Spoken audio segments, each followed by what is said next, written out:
How to read interactive broker's portfolio. Account overview. Total equity. This shows your total account value, including cash and the value of your investments.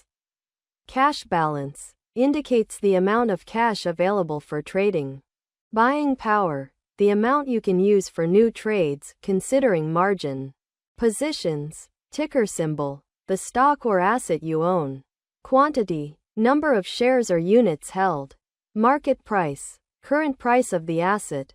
Cost basis, the average price you paid for the asset. Unrealized gain or loss, the profit or loss on positions that haven't been sold yet. Performance metrics, realized gain or loss, profits or losses from assets you've sold. Total gain or loss, combines realized and unrealized gains or losses.